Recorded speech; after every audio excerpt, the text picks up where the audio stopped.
Well, hello there, and welcome back to another episode of Wellness Wednesday with me, Zeeba.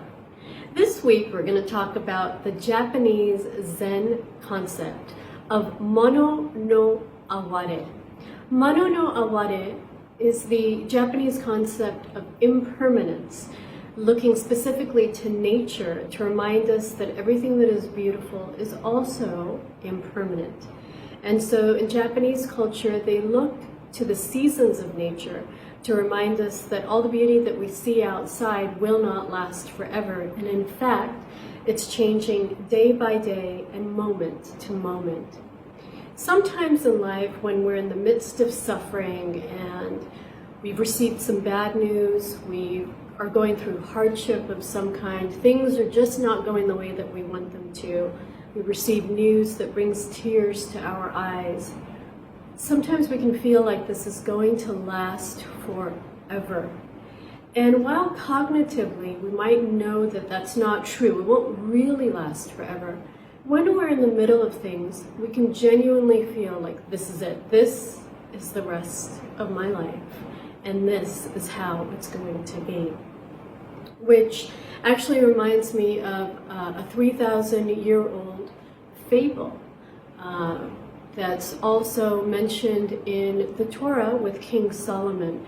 The story goes that King Solomon was very sad, and so he summoned one of his court advisors to bring him something that would turn his sadness, his despair, into happiness, or at least into ease.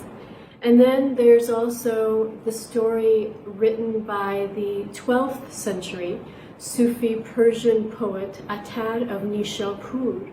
And he writes that there was an Eastern monarch who was married to his beloved queen who was very depressed. And the story goes that the king summoned one of his most trusted advisors and asked him to seek the kingdom high and low for an object that would turn her depression into happiness.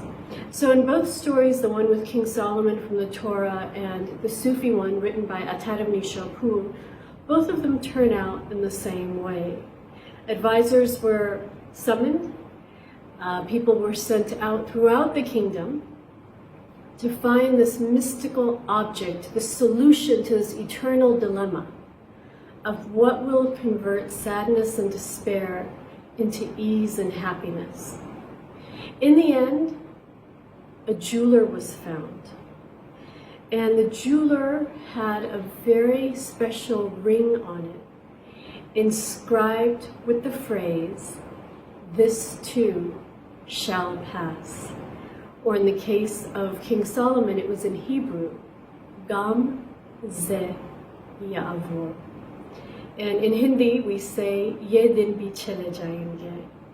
In many, many cultures, we remind ourselves that there is this sense of impermanence in the world. No matter how thick things might seem right now, especially when we receive shocking news or unexpected news, it can seem like it will last forever. But I'm here to reassure you that nothing will last forever. And in the case of King Solomon, when he received that ring from his trusted advisor, he became overjoyed when he read the inscription, knowing that his sadness and despair will not last forever.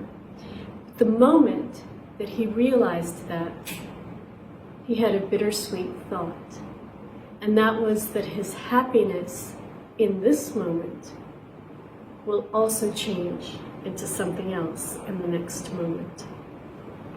So whatever our range of emotions, whatever we're feeling, whether we're feeling negative emotions or positive emotions, just really try to keep in your mind and in your heart the sense of knowing that this too shall pass.